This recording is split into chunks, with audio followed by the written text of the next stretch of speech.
Oke, hai semuanya, masih Bang Gue Rizwanzon dan ini adalah smartphone yang turun harga. Yang dulunya tuh 2 jutaan, sekarang cuma 1,8 jutaan aja. Nah, di harganya ini, spek dari HP ini tuh sangat menarik banget ya. Ini adalah Tecno Spark 20 Pro atau biasa kita sebut Tecno Spark 20 Pro ya. Dan seperti biasa, mari kita unboxing HP ini dan bahas ya sedikit-sedikit ya, tes kameranya, tes gamingnya, dan kita lihat skor Antutunya. Let's go! Oke, untuk boxnya biasa ya seperti ini, Tecno Spark 20 Pro menggunakan Helio G99, kameranya 108 megapiksel, glowing selfie, kameranya itu kamera depannya ya 32 megapiksel, ada NFC-nya juga, cakep ya. RAM-nya 16 GB, berarti ini tuh 8 plus 8 GB ya.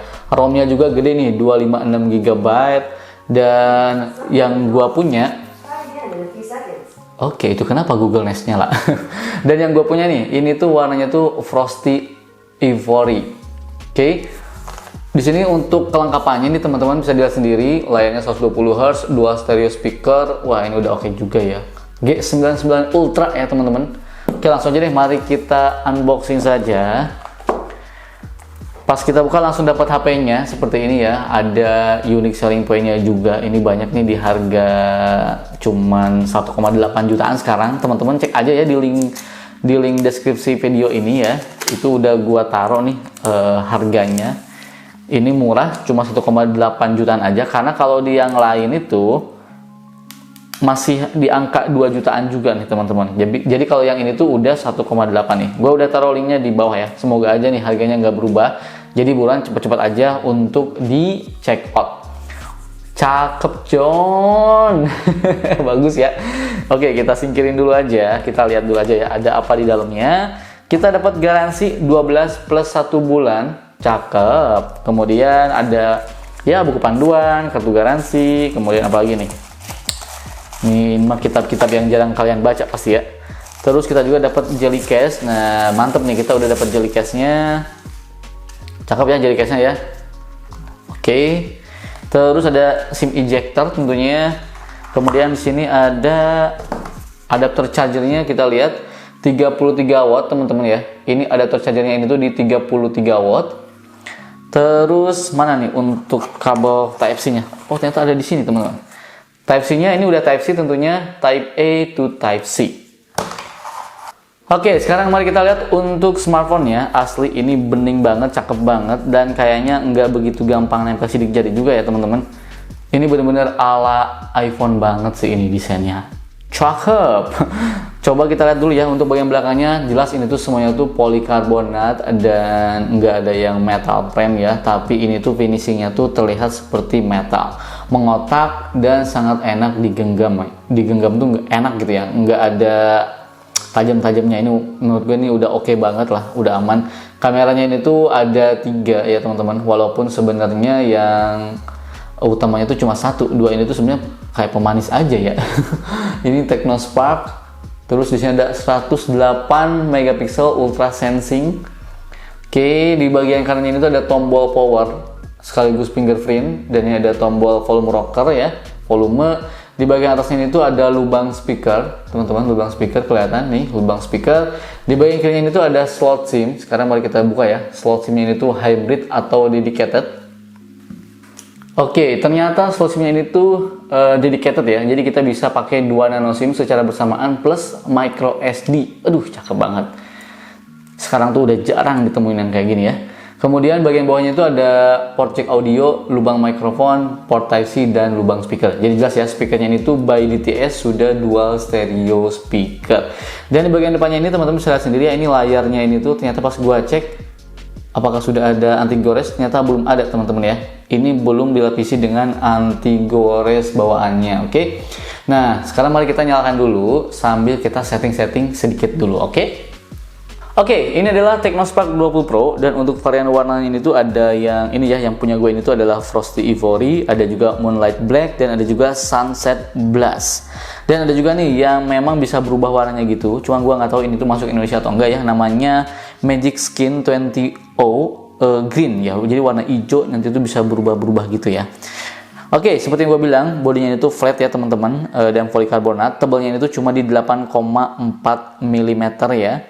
Dan bobotnya itu di 200 graman. Menurut gue sih udah cukup oke ya. Bahkan kalau misalnya kalian pakai casing, pakai jelly case, ini bakalan gripnya tuh lebih mantep ke tangannya tuh bakalan lebih mantep. Oke, sekarang mari kita cek dulu ya. Jadi karena HP ini tuh yang kita lihat tadi ya, dia tuh katanya sudah bisa 16 GB ya untuk RAM-nya. Coba mari kita lihat dulu untuk about phone-nya ya atau my phone-nya. Nah, teman-teman bisa lihat sendiri ya. Di sini kelihatan ya RAM 8. Nah, jadi kita bisa expand. Ini tuh udah di set secara otomatis, defaultnya 5 GB. Tapi kalau misalnya kalian mau nambahin 8 GB, tapi ini tuh harus di restart. Jadi kalian tinggal tambahin aja terus restart. Oke, jadi 8 tambah 8 16 GB. Walaupun sejujurnya menurut gua sebenarnya kalian tuh nggak perlu pakai sebenarnya. Kenapa nggak perlu pakai? Karena 8 GB ini tuh menurut gua udah sangat amat cukup banget sih untuk aktivitas sehari-hari gitu ya. Kemudian kita juga sekarang mari kita coba nih untuk fingerprintnya ya. Ini fingerprintnya udah oke banget, apalagi karena ini tuh fisik ya teman-teman ya. Tuh, jadi udah sangat amat akurat dan jarang meleset ya. Cukup cepet lah. Dibilang cepet banget enggak, tapi ini udah sangat cukup cepet untuk kebutuhan kalian sehari-hari ini udah sangat cukup ya. Cuma yang jadi perdebatan nih sama gua ya, sama teman-teman yang sering komen di video gua. Jujur gua tuh lebih seneng in-display fingerprint ya. Kenapa? Karena kalau gua lagi kerja ngetik kayak gini, jadi tinggal gini doang, tek buka, langsung gua cuma lihat-lihat gini doang, gak perlu ngangkatin HP-nya. Tapi kalau misalnya kalian tuh lebih senengnya yang side fingerprint kayak gini, ini kan namanya side fingerprint ya, tetap aja ini terus diangkat teman-teman ya, diginiin. Belum lagi nggak bisa pakai jari gitu, jari yang telunjuk kagok gitu ya. Terus kalau gini, aduh kagok ini juga. Nah emang sih kalau menurut gue paling enak tuh kalau misalnya ada hadir gitu ya di harga 1,8 jutaan in display fingerprint. Sebenarnya lebih enak in display fingerprint teman-teman, kalau menurut versi gua. Oke. Apakah dia ada settingan face unlock-nya, teman-teman? Masuk ke menu settings, kemudian password and security, dan face unlock-nya belum kita enroll ternyata ya. Oke, sekarang kita lihat dulu nih, enroll face dulu nih, secepat apa ya untuk enroll-nya ya. Oke, yuk start. Oke, lumayan nih ya. Oke, lumayan cepat. Sekarang kita coba unlock directly ya. Oke, terus kita matiin, langsung kebuka, dan ini lucu ya teman-teman, bisa lihat ya, tuh ada yang kayak gininya ya, tuh lihat nih, tuh ini namanya dynamic port teman-teman ya. Oke, nanti kita bahas di bagian layarnya.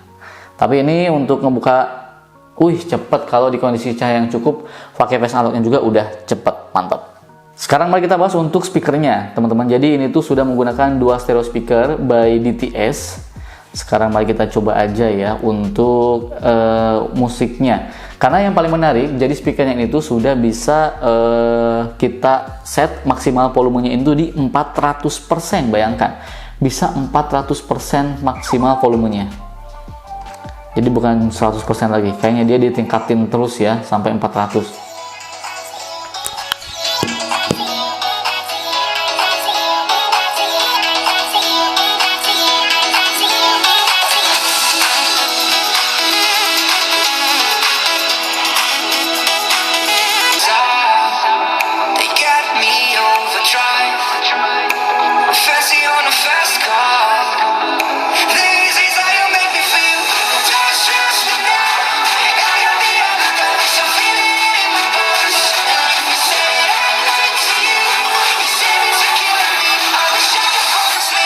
Oke, kemudian nih masuk ke bagian layarnya. Jadi layar HP ini tuh 6,78 inci, sudah IPS, Full HD ya, 1080 pixel x 2460 pixel, dan refresh rate-nya ini tuh di 120 Hz. Makanya gak heran ya, layarnya itu sangat smooth banget dan cukup detail ya.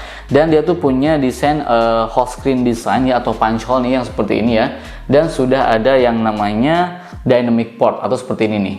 Nah, ini namanya dynamic port ya, kayak dynamic island-nya iPhone gitu. Dan ini tuh bisa kita setting. Kalian buka aja di menu settings, kemudian cari aja special function, cari yang namanya dynamic port. Nah, ini bisa kita aktifkan untuk face unlock, background call, charging animation, charging completion reminder, dan ada low battery reminder gitu. Untuk kualitas layarnya itu menurut gue udah sangat oke banget untuk aktivitas harian ya. Layarnya juga udah sangat enak banget dipandang oleh mata. Dan kalau misalnya nih kalian yang hobi nonton Netflix, ini tuh sudah bisa menampilkan kualitas streaming Netflix di high definition. Dan buat kalian nih yang suka nanya, Bang, itu multi touch-nya sampai berapa, Bang? Sampai berapa jari, Bang? Sekarang mari kita coba ya. 1, 2, 3, 4, 5 ya sih, 5 ya. Ini udah 5 ya. 6. Oh, ternyata nggak bisa, teman-teman. Jadi multi touch si layarnya ini tuh cuma bisa sampai 5 jari saja. Tapi sebenarnya udah sangat cukup ya, walaupun belum bisa 10 jari. Karena kalaupun misalnya kalian main game, emang ada yang kayak gini main gamenya? Nggak ada kan? Paling juga kayak gini ya. Ya nggak sih? Gitu. Jadi menurut gua masih aman-aman aja untuk multi touch di 5 jarinya ini. Sementara nih untuk bagian kameranya ya, dia tuh punya kamera utama 108 megapiksel, kemudian ada juga 2 megapiksel plus 2 megapiksel lagi yang memang kurang jelas ya, nggak tahu makro, nggak tahu depth sensor, tapi intinya itu kayaknya gimmick aja ya. Dan dilengkapi juga nih dengan LED flash. Kemudian nih untuk kamera depannya juga nih, dia tuh sudah beresolusi di 32 megapiksel dan yang gue suka nih, dia juga ada LED flash. Nih, mari kita buktikan untuk kamera depannya apakah benar ada LED flash. Tuh, ada kan? Jadi kalau misalnya foto di malam hari atau di kondisi sangat gelap, bisa dibantu dengan LED flash-nya. Sekarang mari kita lihat menu-menu kameranya nih teman-teman ya. Nih bisa dilihat, untuk kameranya seperti ini standar lah ya. Ada mode film, ada video, AI cam, portrait, super night buat foto malam, ada juga more, ada short video, slow motion juga udah ada teman-teman ya. Time lapse juga udah ada, sky shop yang bisa bikin warna langit tuh jadi lebih menarik ya. Ada juga mode pro nih teman-teman ya, dan cukup lengkap ya mode pro-nya ya. Oke, walaupun nggak ada yang raw-raw seperti itu, tapi ini udah oke lah di harga 1,8 jutaan. Kalau misalnya teman-teman butuh mode pro, ada panorama juga, ada makro juga, super makro. Oke, berarti mungkin tadi salah satu lensanya ada yang makro ya teman-teman. Kemudian ada juga nih foto dokumen. Nah, ini ada juga nih dual view video nih teman-teman. Jadi kita bisa merekam kamera depan dan kamera belakang secara bersamaan. Ini menarik nih, sangat amat banyak yang nanya juga. Dan ini tuh bisa merekam di 1080 pixel di 30 frame per second mentoknya untuk si dual view video. Kemudian kita lihat lagi, ada juga nih AR shot lah. Ini tuh AR shot ini tuh augmented reality. Sekarang kita cek untuk ininya nih, untuk kualitas kameranya mentok di perekaman videonya maksudnya ya, 2K di 30 frame per second. Dan kita juga bisa menggunakan 1080 pixel di 60 frame per second. Ini untuk kamera depan dan kamera belakang bisa di kualitas yang sama, keren banget. Dan kalau misalnya kita nih mau pakai yang namanya fitur apa nih? Fitur ada nggak sih fitur ultra steady gitu? Ada harusnya ya ultra steady gitu. Sorry, mana nih? Oh, ini ada juga fitur ini nih, Ultimate Video Enhancement. Oh, jadi lebih dinaikin kualitasnya ya, teman-teman. Wah, menarik juga nih. Berarti untuk fitur stabilisasinya sepertinya belum ada ya. Atau nggak tahu mungkin fitur yang ini tuh nih, fitur yang video Ultimate Video Enhancement ini tuh mungkin untuk ini juga ya, untuk apa, stabilisasi. Tapi nanti kita bakalan coba ya teman-teman ya. Silakan nih komentar aja ya untuk hasil kameranya dari Technospark 20 Pro.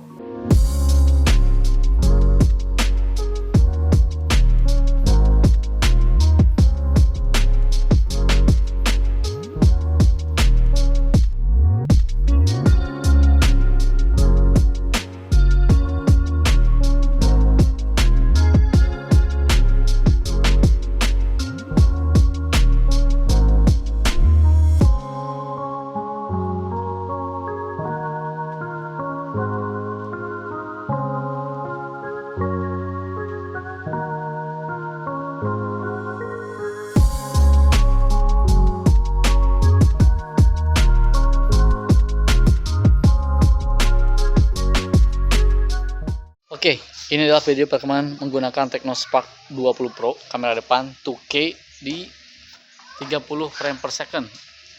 Aduh, ini backlightnya jelek banget ya ini kalau misalnya ada cahaya di belakang. Aduh, cuma lumayan sih muka kelihatan walaupun mukanya kayak ngeblur, kusem, nggak jelas gitu ya. Nah, ini untuk kalau misalnya kita bawa jalan kaki aja santai gini nih tuh. Langsung bisa lihat sendiri apakah stabil atau enggak, lihat sendiri aja. Oke.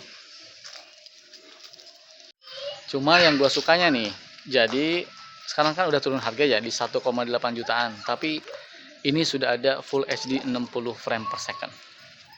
Teman-teman, ini Full HD di 60 frame per second. Bagaimana tuh kestabilannya? Silahkan teman-teman nilai sendiri aja. Yang jelas sudah ada Full HD 60 frame per second, John. Nah, kalau ini di 1080 pixel di 30 frame per second. 1080 pixel di 30 frame per second. Ini handheld ya teman-teman ya. Kita bawa jalan kaki aja. Sium. Oke. 1080 pixel di 30 frame per second. Nah, kalau ini tuh 1080 pixel di 30 frame per second dengan fitur Ultimate Video Enhancement-nya ini tuh diaktifkan. Ultimate Video Enhancement. Silahkan teman-teman nilai sendiri aja perbedaannya apa ya sama yang video tadi nih. Ini tuh sudah diaktifkan Ultimate Video Enhancement.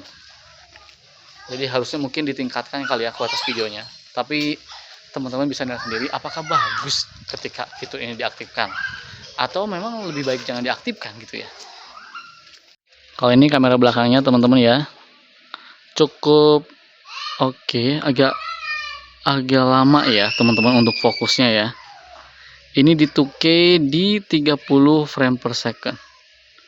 Hey, fokus. Susah fokus ternyata teman-teman ya. Ini di 2K. Nah, baru bisa nih. Di 2K di 30 frame per second. Tuh teman-teman ya. Nah, baru fokus nih. Ini di 2K di 30 frame per second. Ini lagi banyak anak kecil ya teman-teman ya. Nah, sip. Oh, kalau cahayanya enggak terlalu kasar ya. Ini bisa cepat kelihatan juga nih untuk fokusnya nih tuh. Oke, sementara ini Full HD 60 frame per second. Oke. Kita lihat ya, ini Full HD di 60 frame per second.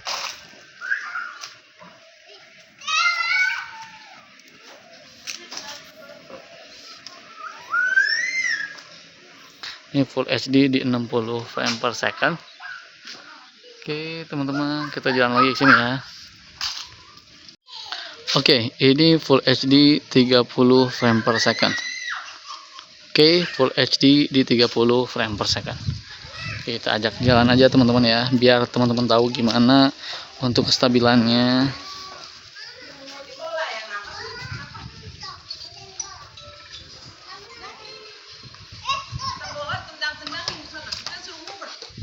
Sekarang kita aktifkan Ultimate Video Enhancement di 1080 pixel di 30 frame per second. Ini hanya bisa di 1080 pixel di 30 frame per second ya untuk mengaktifkan Ultimate Video Enhancement. Oke. Kita lihat perbedaannya. Apakah kualitas gambarnya yang ditingkatkan ataukah kestabilannya? Nah, ini dual view video nih. Jadi kita bisa merekam kamera depan dan kamera belakang secara bersamaan. Coba apakah bisa kita ubah juga nih. Oh, bisa dipindah-pindah teman-teman tuh. Oke. Sip ya. Ini dual view video tuh. Aduh, rambutnya bagus ya, warna merah gitu ya. Yoi, warna merah.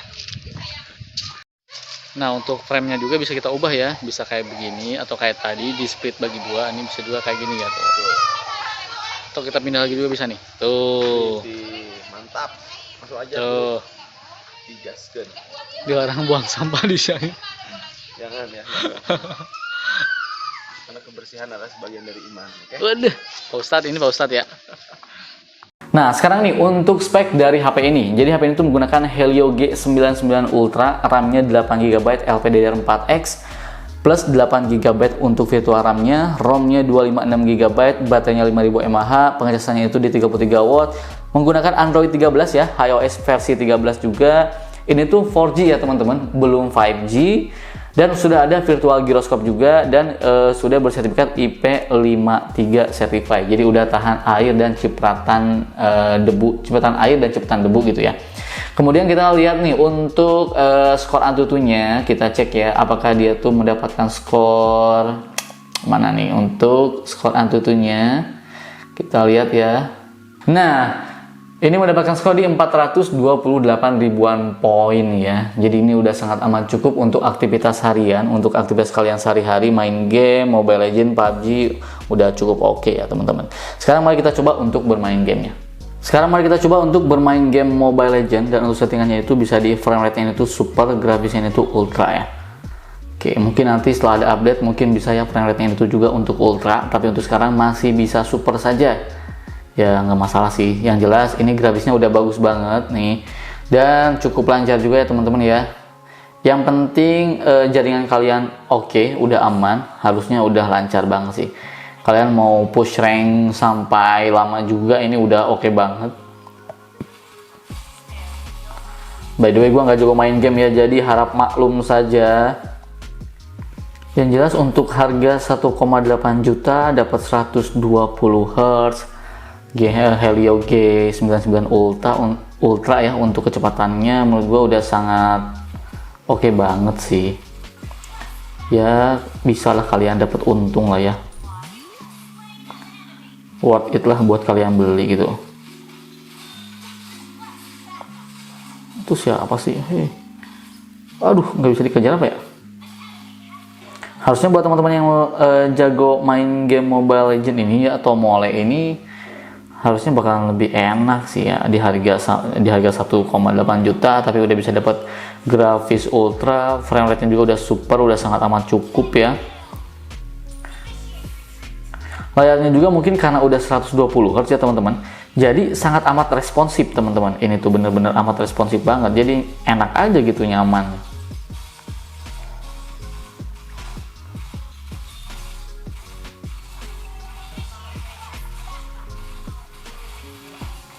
Kalah. Sekarang kita lanjut coba main game PUBG. Mari kita cek untuk PUBG-nya ya teman-teman. Untuk settingannya ini tuh bisa di bisa di HD High, tapi gua biasa pakainya tuh di Smooth Ultra aja, oke? Smooth Ultra, dan ini tuh ada giroskopnya teman-teman. Cuman kelihatan kan? Karena ini virtual, jadi giroskopnya ini tuh bener-bener kerasa delaynya. Jadi kita matikan saja untuk ininya ya, untuk giroskopnya, karena kurang nyaman ya. Jadi ngapain kalau nggak nyaman dipakai gitu kan? Oke, responnya oke tuh. Mungkin kan udah 120 Hz dengan touch sampling rate-nya juga yang cukup sensitif. Jadi enak-enak aja sih teman-teman ini ya. Wah. Sekali lagi gue tuh nggak jago main game teman-teman ya, tapi kita coba saja sebagai orang awam nih main game di HP ini apakah enak? Ya setidaknya ini 1,8 juta kita udah bisa lah dapat performa game seperti ini, udah oke banget lah ya teman-teman ya.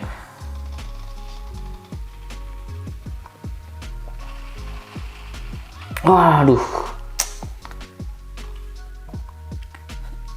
sensitif, cukup sensitif ya. Overall enak-enak aja sih teman-teman ya. Kalau misalnya jaringan internet kalian bagus, ini enak-enak aja sih, nggak ada masalah sama sekali, nggak ada nge-lag gitu ya, nggak ada stutter gitu, nggak ada, aman, sejauh ini aman-aman saja. Aduh, yang jelas untuk yang suka pakai gyroskop ini kurang nyaman ya, jadi mending dimatikan saja karena gyroskopnya itu belum belum hardware sepertinya. Tapi koreksi ya kalau gue salah ya teman-teman ya, karena kan gue juga reviewer, nggak mungkin selalu benar juga, ada salahnya, ada yang miss gitu. Kalah. Tapi ini udah oke sih menurut gue ya, udah nyaman lah, grafisnya udah bagus, frame rate-nya juga udah cepet gitu ya, udah cukup tinggi, frame rate-nya juga udah nyaman jadinya. Kemudian respon layarnya juga, sentuhan jari ke layarnya juga ini udah oke. Ya oke lah ya, ini untuk di harga 1,8 jutaan. 1,8 juta lebih dikit ini ya. Mumpung harganya turun, langsung aja cek linknya di kolom deskripsi. Oke, baik, kesimpulannya. Karena HP ini tuh sudah turun harga, jadi ini tuh makin membuat HP ini tuh sangat menarik di harga 1,8 jutaan. Cek dulu ya di link deskripsi, oke? Jadi dia tuh sudah punya performa yang cepat, Helio G99 Ultra yang favorit banget jadi chipset harga murah gini ya. Kemudian RAM-nya juga udah gede 8GB, storage-nya juga udah gede, lega ya, 256GB, layarnya udah bagus 120 Hz, dan punya kamera 108 megapiksel. Walah, udah cakep banget. Build quality-nya juga mungkin ini udah oke banget. Mungkin yang perlu diperhatikan adalah gua nggak tahu nih HP ini tuh update-nya dapat update Android 14 atau enggak, kemudian update-nya sampai kapan untuk security patch update-nya, gue juga nggak dapat infonya. Paling itu aja sih untuk yang perlu kalian perhatikan, oke? Tapi kalau misalnya kalian bisa kompromiin itu semua, langsung aja cek linknya di kolom deskripsi, oke? Gue pamit dan bye. 1,8 juta, kapan lagi coy? Beli, buruan.